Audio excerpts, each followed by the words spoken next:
আজকে আমরা করব কারেন্ট বিলের প্রজেক্ট। হ্যাঁ, তাহলে কারেন্ট বিলে কি কি জিনিস থাকে হেডিংগুলো আগে লিখে নিই। যেমন যে ব্যক্তির নামে মিটার থাকে সে ব্যক্তির একটা নাম আছে, তাই না? তারপর অবশ্য ওই মিটারের একটা নাম্বার আছে। তারপর সে কত ইউনিট ব্যবহার করছিল আগের মাসে, মানে প্রিভিয়াস এবং প্রেজেন্ট ইউনিট থাকে। তাহলে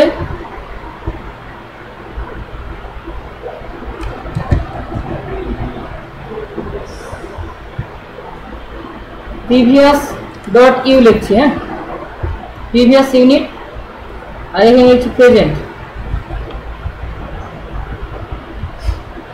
প্রেজেন্ট ডট ইউ।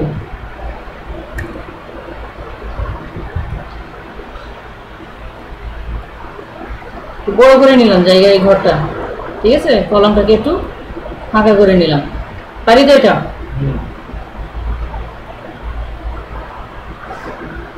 এই প্রিভিয়াস থেকে প্রেজেন্ট বাদ দিলে যেটা হয় সেটা ইউজেস ইউনিট, মানে কত ইউনিট ব্যবহার করছে।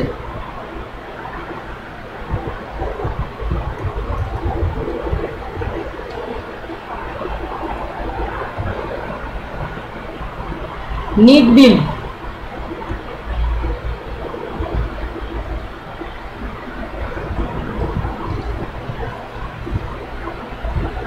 ভ্যাট,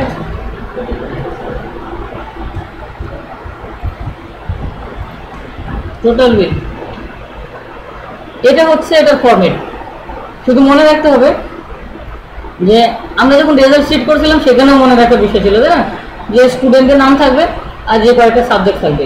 এটাতে আমরা ম্যাক্সিমাম দেখাতে পারি, মিনিমাম দেখাতে পারি, টোটাল তো অবশ্যই থাকবে, তারপর এভারেজ দেখাতে পারি, লাস্টে গিয়ে গ্রেড দেখলাম। এটাতে যেটা মনে রাখবো সেটা হচ্ছে যে কারেন্ট বিল তো বের করছি, এটা হেডিং কি কি থাকে। যেমন মিটার যেহেতু আছে, মিটার কোন ব্যক্তির নামে থাকবে এটার নাম থাকবে, তাই নেম দিলাম। মিটারের নাম্বার আছে, নাম্বারটা বসাই দেবো। প্রিভিয়াস, প্রিভিয়াস আর প্রেজেন্ট বুঝি। প্রিভিয়াস হচ্ছে ধরে নিলাম এখন সেপ্টেম্বর মাস, তাই না? কিন্তু অগাস্ট মাসে বিলটা আমরা সেপ্টেম্বর মাসে দিয়ে দিছি, তাই না? কিন্তু জুলাই মাসের বিল অগাস্ট মাসে দিয়েছি না? তাহলে জুলাই মাসে আমার কত ইউজেস ছিল, এটা হচ্ছে প্রিভিয়াস, ঠিক আছে? জুলাই মাস থেকে আবার মানে অগাস্ট মাসে যেটা ইউজ করছি টোটাল যেটা হয়েছে সেটা যদি আগেরটার সাথে বাদ দিই তাহলে অগাস্ট মাসে কত ইউজ করলাম এটা পেয়ে যাবো। দেখি প্র্যাকটিক্যালি করে দেখি। ধরে নিলাম এটা হচ্ছে জুলাই মাস। জুলাই মাসে একজনের ইউজেস ইউনিট ছিল 200, তারপরে কারো ছিল এরকম, আমি লিখে দিচ্ছি। হ্যাঁ, 500, 400, 350,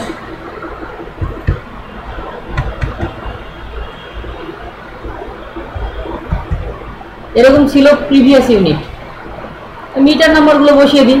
সাপোজ মিটার নাম্বার এরকম আমি এমনি বসিয়ে দিচ্ছি যে এটা একটা মিটার নাম্বার, তারপর এটা একটা মিটার নাম্বার,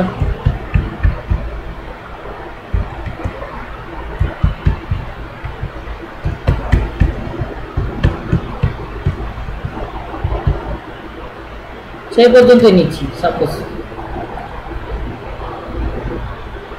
প্রেজেন্ট ইউনিট মানে এটা যদি জুলাই মাসে হয়ে থাকে তাহলে এটা অগাস্ট মাসে ওইটা সহ টোটাল কত হয়েছে, তাই না? তাহলে আগে যার ছিল 200 এখন দেখতেছি তার এরকম হয়ে গেছে 560, যার ছিল 500 তার হয়ে গেছে এরকম, আমি ধরে নিচ্ছি। হ্যাঁ, তারপর একজনের ছিল 400 তার হয়ে গেছে সাপোজ এটা দিলাম 350 ছিল, এটা হয়ে গেছে 450 ছিল, হয়তো সে বেশি ব্যবহার করে ফেলছে। এখন এই ইউনিটটা তার 800 ছিল, 1500 ইউনিট ব্যবহার করে ফেলছে।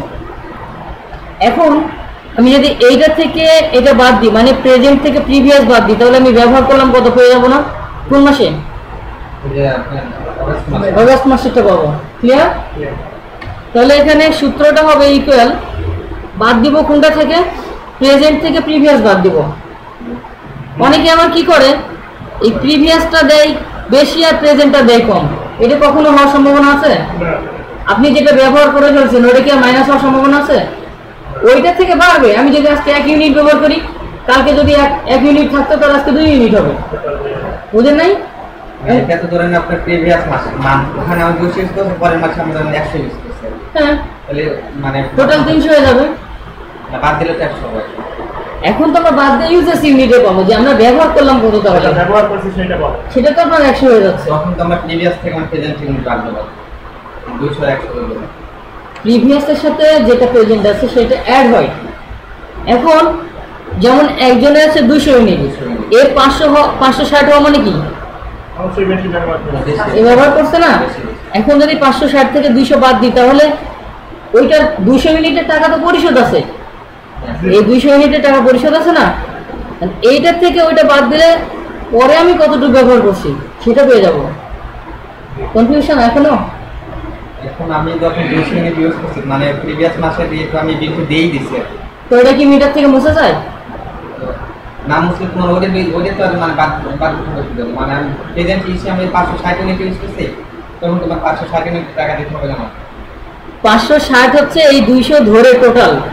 মিটার রিডিংটা থাকবে, আমি প্রিভিয়াস ইউনিট না লিখে প্রিভিয়াস রিডিং লিখি এখানে, তাহলে ইজি হবে। ঠিক আছে, প্রিভিয়াস রিডিং লিখলাম। আপনার মিটারটা ঘুরতে ঘুরতে যে নাম্বারটা উঠবে সেটা তার পিছনে যে প্রথম থেকে শুরু হয় না, সেটাই। ঠিক আছে, মিটার রিডিং মিটার রিডিং ছিল এইটা জুলাই মাসে, এটা অগস্ট মাসে হয়েছে। এখন অগস্ট মাসের টোটাল এটার থেকে এটা বাদ দিলে আমি অগস্ট মাসে কত ব্যবহার করছি সেটা পেয়ে যাবো না? এবার বুঝতে পারছেন ভাই? বুঝে যায়? মিটার কখনো পিছনের দিকে ঘোরে না, সাধারণত সামনের দিকে। এখন দেখেন ইউজেস ইউনিটটা কিভাবে বের করবো? প্রেজেন্ট রিডিং থেকে প্রিভিয়াস রিডিংটা বাদ দিয়ে দিব। তাহলে প্রেজেন্ট রিডিং কত নম্বর সেলে আছে? D5 বাদ দিব আমি C5। কিবোর্ড থেকে ইন্টার চাপি, বের হয়ে গেছে না? এখন যখন একটা বের হলো, এই পয়েন্টার ধরে নিচের দিকে ড্র্যাগ করি, তার মানে কি আমি যদি আরো বেশি নেই সমস্যা নেই, কেননা এদিকে সংখ্যা আমি বসিয়ে দিলে অটোমেটিক্যালি চলে আসবে। আচ্ছা, এই যে মিটার নাম্বার দিচ্ছি, এটা কি কোনো হিসাব আছে? মিটার নাম্বার তো যে কোনো হতে পারে।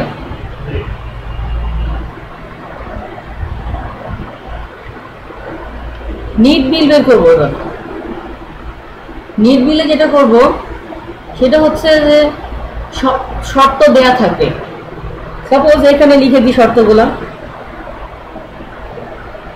যারা 1 থেকে 100 ইউনিট পর্যন্ত বিদ্যুৎ ব্যবহার করবে তাদের দিতে হবে প্রতি ইউনিটে তারা দিবে, ধরে নিচ্ছি সাপোজ, তো নিচের থেকে ধরছি 4 টাকা করে, সাপোজ 4.00। তারপর যারা 101 থেকে 200 ইউনিট পর্যন্ত বিদ্যুৎ ব্যবহার করবে তাদের পার ইউনিট কস্ট হবে সাপোজ 5 টাকা 25 পয়সা। বুঝতে পারছেন? এই ক্লাসটা কিন্তু বোর্ডে করানো হচ্ছে, মানে লিখে তো আমি এখানে লিখে দিচ্ছি। এগুলো কন্ডিশনগুলো কিন্তু দেয়া থাকবে আপনাদের, এই কন্ডিশনগুলো অবশ্যই দেয়া থাকবে, শুধু এটাকে সূত্রের মধ্যে অ্যাপ্লাই করতে হবে। তারপর এবার 201 থেকে 300 ইউনিট পর্যন্ত যদি হয় বিদ্যুতের ব্যবহার, যারা ব্যবহার করবে তারা দিবে প্রতি ইউনিটে ধরলাম 6 টাকা 50 পয়সা। যারা 301 থেকে 400 ইউনিট পর্যন্ত বিদ্যুৎ ব্যবহার করবে, আমরা কি এটা জানি? বিদ্যুতের ব্যবহার যত বাড়ে পার ইউনিটের সে অনুযায়ী কষ্ট বাড়ে। ঠিক আছে, এই জন্য দেখেন যারা 1 থেকে 100 ইউনিটের মধ্যে, মানে সর্বোচ্চ 100 ইউনিট তারা ব্যবহার করবে, 100 ইউনিট ব্যবহার করলে তাদেরকে দিতে হবে প্রতি ইউনিটে 4 টাকা করে। যদি 101 ইউনিট ব্যবহার করে তাহলে কি কোটা ওইটা ব্রেক করে পরেরটাই ঢুকে যাবে পরের কন্ডিশনে, তখন কি 200 কন্ডিশনে ঢুকে যাবে 101 থেকে 200 মধ্যে, তখন তাকে কি করতে হবে পার ইউনিটে দিতে হবে এটা, তাই না?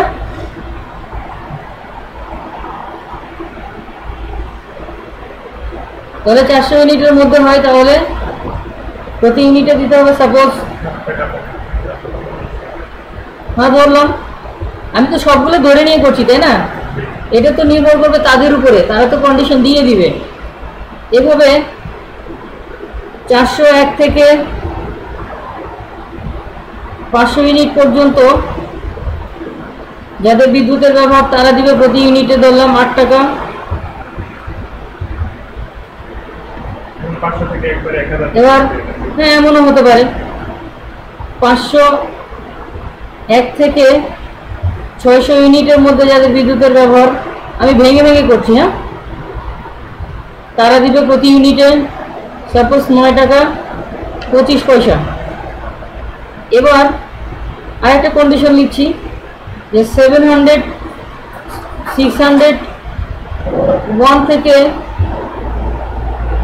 700 পর্যন্ত যারা বিদ্যুৎ ব্যবহার করবে এই কন্ডিশনের মধ্যে তারা দিবে সাপোজ 10 টাকা 50 পয়সা। এবার আমি লাস্টে উল্লেখ করে দিচ্ছি যে এই 700 ইউনিটের বেশি যে যতই ব্যবহার করুক তার একটা ইউনিট ফিক্সড করে দিচ্ছি, ঠিক আছে? বুঝেন নাই? তাহলে 1 টাকা 50 পয়সা হচ্ছে।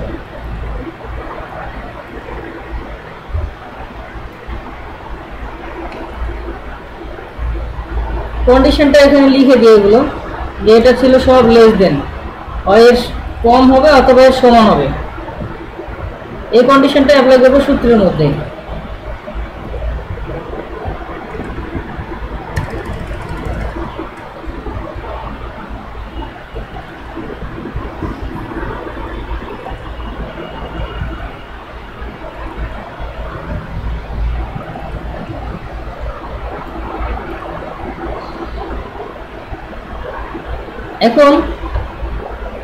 এখন যে কাজটা করব সেটা হচ্ছে যে আরেকটা কন্ডিশন দিয়ে দিই যেটাতে এর থেকে যে যত বেশি ব্যবহার করব, ধরে নিলাম 700 এর উপরে গেটার দিয়ে দিলাম, যে যত বেশি ব্যবহার করুক 700 কেন 7000 করতে পারে নাকি, তাই না? এরকম বড় বড় ইন্ডাস্ট্রিগুলোতে কি অনেক ইউনিট ব্যবহার হয় না, আমি জাস্ট এটা দিয়ে বুঝালাম যে এখানে এত হতে পারে যে এর থেকে যত বেশি হোক না কেন, সাপোজ একটা এলাকায় যে ট্রান্সমিটার ব্যবহার করা হচ্ছে ওই ট্রান্সমিটারের আন্ডারে কত ইউনিট বিদ্যুৎ ব্যবহার হয় সর্বোচ্চ কোন মিটারে, এদের কাছে রেকর্ড আছে না? অবশ্যই তো তাদের কাছে রেকর্ড আছে, সেই অনুযায়ী এই কন্ডিশনটা দিবে যে এই এলাকায় এই ট্রান্সমিটারের আন্ডারে এইটার বেশি বিদ্যুৎ ব্যবহার হয় না, তাহলে এরকম একটা লিমিট দিই যে এর থেকে যে যত বেশি ব্যবহার করবে তাকে পার ইউনিটে একটা কস্ট ধরে নিলাম যে 700 বেশি হলে পার ইউনিটে দিতে হবে বললাম 12 টাকা বা 12 টাকা 25 পয়সা এরকম ধরলাম, বুঝতে পারছেন? পার ইউনিটে দিতে হবে এটা করে। এখন নিট বিলটা আমরা অ্যাপ্লাই করি, এখানে যে কন্ডিশনগুলো লিখছি এই কন্ডিশনগুলোই এখানে অ্যাপ্লাই করব। প্রথমে দিয়ে দিচ্ছি ইফ মানে কন্ডিশন, দেখেন আমি লিখছি অনেকগুলো কন্ডিশন বাট সূত্র কিন্তু অনেক ইজি, দেখেন সবাই। ইফ ব্র্যাকেট দিলাম, এবার আমাকে দেখতে হবে ইউজেস ইউনিটটা কোথায় আছে, ই কলামের 5 এ না, ই কলামের 5 এ, তাহলে আমাকে লিখে দিতে হবে যে if E5 less than equal, আমি তো তাই লিখছি এখানে কন্ডিশনটা, তাই না? লেস দেন ইকুয়াল যদি 100 হয় তার মানে কি 1 থেকে 100 এর মধ্যে বোঝাচ্ছে না, 100 এর সমান অথবা এর নিচে বলতে কি বোঝাচ্ছে, 1 হতে পারে, তাই না? তাহলে তাকে দিতে হবে প্রতি ইউনিটে, তার মানে ই এর সাথে প্রতি ইউনিট মানে ইতে ইউনিট আছে, E5 এর সাথে কত টাকা এই কন্ডিশনের জন্য 4 টাকা 4.00 বা শুধু 0 যেটাই দিই ইন্টু দিয়ে দিব মাঝখানে এখানে গুণ চিহ্ন দিয়ে দিব, তাহলে E5 লেস দেন ইকুয়াল 100 হয়, মানে E5 এর যে সংখ্যাটা থাকবে বা যে ইউনিটটা থাকবে ইউজেস ইউনিটটা, সেটা যদি এই 100 ইউনিটের নিচে হয় তাহলে তাকে দিতে হবে কত, ই এর সাথে কত টাকা গুণ, 4 টাকা গুণ, মানে প্রতি ইউনিটে যদি 4 টাকা করে হয় তাহলে ই এর মান বসে দিই 400, 100 জায়গায় তাহলে কি 400 হয়ে যাবে, তাই না? গুণ করেন 4 দিয়ে 100-কে, তাই না? আচ্ছা, এটা হলো একটা কন্ডিশন। এভাবে কন্ডিশনগুলো চলতে থাকবে। কিভাবে, আবার আরেকটা কন্ডিশন লিখছি, if E5 less than equal 200, তাই না? 200 হয়, তাহলে 200 এর জন্য কন্ডিশনটা কি হবে, 5 টাকা 25 পয়সা না? তাহলে E5 ইন্টু 5.25 25 পয়সা। আচ্ছা দেখেন তো, প্রথম যে সূত্রটা লিখছি, প্রথম যে কন্ডিশন, পরের কন্ডিশন কি একই না? চেঞ্জ কোথায়? এর ইউনিট কম ছিল, টাকাও কম, এর ইউনিট বেশি, টাকাও বেশি, তাই তো? আর একটা কন্ডিশন লিখছি এভাবে, if bracket E5 less than equal, এবার 300, তাই না? 300 এর মধ্যে হয়, তাহলে E5 ইন্টু পার ইউনিটে কত ধরছি, 300 হলে 6 টাকা 50 পয়সা, 6.25। কন্ডিশন দেখে বলবেন 50 পয়সা নাকি, 50। আবার আরেকটা কন্ডিশন লিখি, if bracket E5 less than equal, পরে কন্ডিশন কি আছে, 400 হলে 7 টাকা 25 পয়সা। যদি 400 হয়, কমা E2 এর সাথে E5 এর সাথে ইনটু হবে 7 টাকা 7.25। আবার কমা দিচ্ছি, দিয়ে আর একটা কন্ডিশন শুরু করছি, if bracket E5 less than equal 400 পর্যন্ত রয়েছে, 500 না, 500 কমা এত হয়, তাহলে E5 এর সাথে ইনটু হবে 500 হলে না, 500 হলে তো 8 টাকা, তাই না, 8 টাকা 8.00। ডাইরেক্ট 8 লিখলেও চলবে, হ্যাঁ, 0.00 দিচ্ছি, আপনারা ডাইরেক্ট যদি 8 লিখেন তাও হবে, কেননা পয়েন্টের পরে তো কিছু নেই, এটা তো কাউন্ট হবেই না। তারপর if bracket E5 less than equal 500 পর্যন্ত লিখছি, এবার 600, তাই না? 600 হয়, তাহলে E5 ইন্টু 9.25 কমা দিয়ে আরেকটা কন্ডিশন লিখছি, যদি E5 লেস দেন ইকুয়াল 700 হয় না, 700 হয়, তাহলে দিবে 10 টাকা 50 পয়সা। তাহলে E5 ইন্টু 10.50। এবার লাস্টে কি বলছে, এর থেকে বেশি হলে, তাই না, একটা কন্ডিশন অ্যাপ্লাই করছে না, এর থেকে বেশি, ইফ 700 এর উপরে হয়, তাহলে ইফ E5 এবার গেটার দেন, তাই না, গেটার দেন 700 হয়, তাহলে E5 ইন্টু 12 টাকা 25 পয়সা হয়ে গেল। এখন দেখেন তো সূত্রটা বুঝতে কোথাও প্রবলেম হচ্ছে কিনা। ই কলামের 5 নাম্বার সেলে শুরু হয়ে জন্য, এই যে 5 নাম্বার না, এটা কি কলাম ই না, হ্যাঁ এটা হচ্ছে নেট বিল নিট বিলে বের করছি কিন্তু সংখ্যাটা কোথায়, তাই না? আমরা তো নিট বিলের ঘরে বের করছি কিন্তু কোন সংখ্যাগুলো নিয়ে, এর না, বুঝতে পারলাম?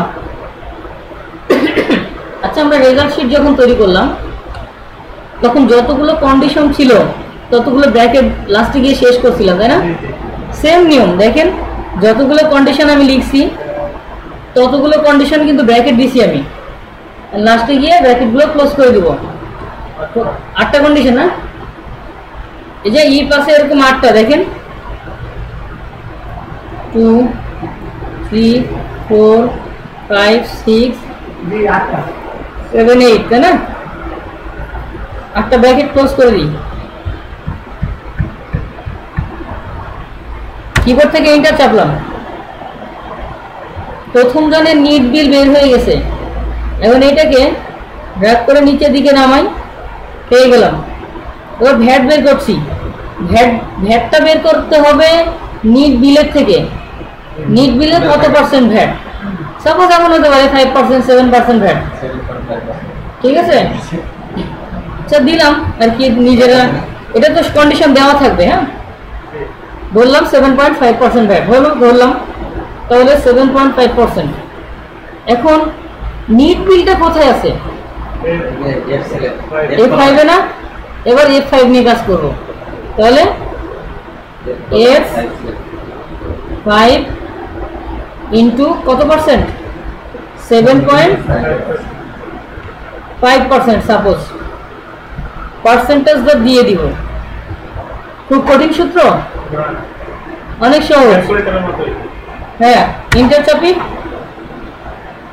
এভাবে নিচের দিকে ড্র্যাগ করি, তাহলে ভ্যাট বের হয়ে যাবে। বুঝতে পারছেন? এখন আমরা নিট বিল আর ভ্যাট যদি যোগ করে দিই তাহলে তো টোটাল বিল হলো। তাহলে নিট বিল কোথায় আছে বলেন? F5 প্লাস ভ্যাট, ভ্যাট আছে G5। এন্টার চাপলাম, তাহলে তো টোটাল বিল বের হলো। একজনের বের হলে নিচের দিকে ড্র্যাগ করি, তাহলে সবার বের হয়ে যাবে। ঠিক আছে, এই ছিল কারেন্ট বিলের প্রজেক্ট।